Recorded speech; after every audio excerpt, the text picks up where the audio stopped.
Vice President, Mr. Speaker, members of the Senate, of the House of Representatives,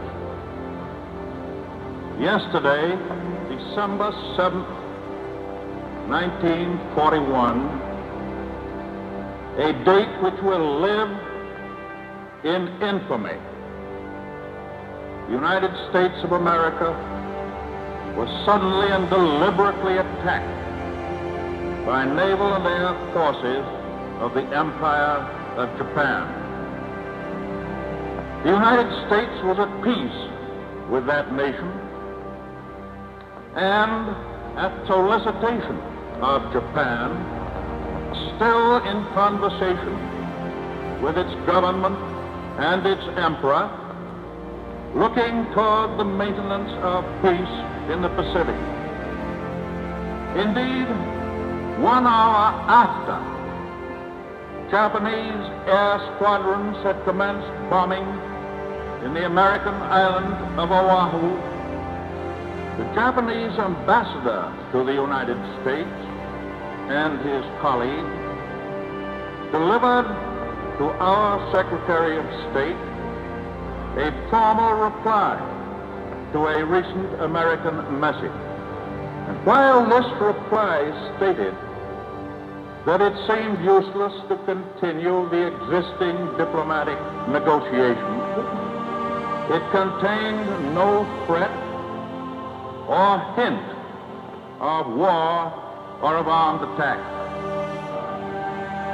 It will be recorded that the distance of Hawaii from Japan makes it obvious that the attack was deliberately planned many days or even weeks ago.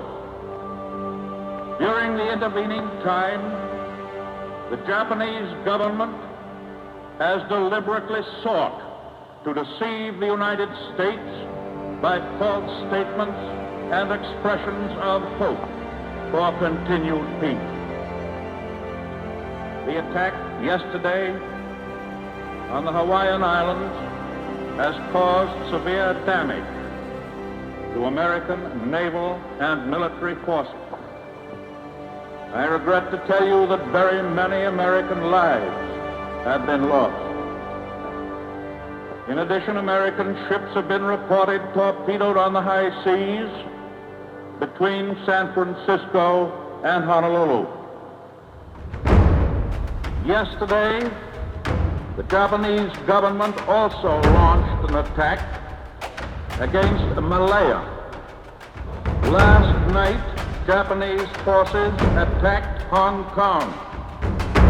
Last night, Japanese forces attacked Guam.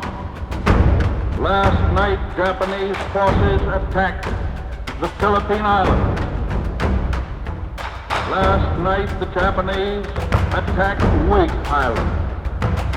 And this morning, the Japanese attacked Midway Island.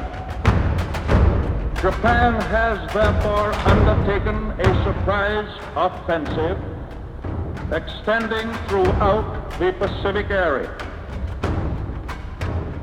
The facts of yesterday and today speak for themselves.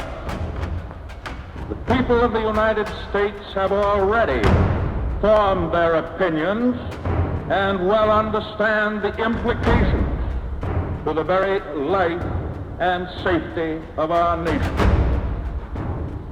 As Commander-in-Chief of the Army and Navy, I have directed that all measures be taken for our defense, but always will our whole nation remember the character of the onslaught against us.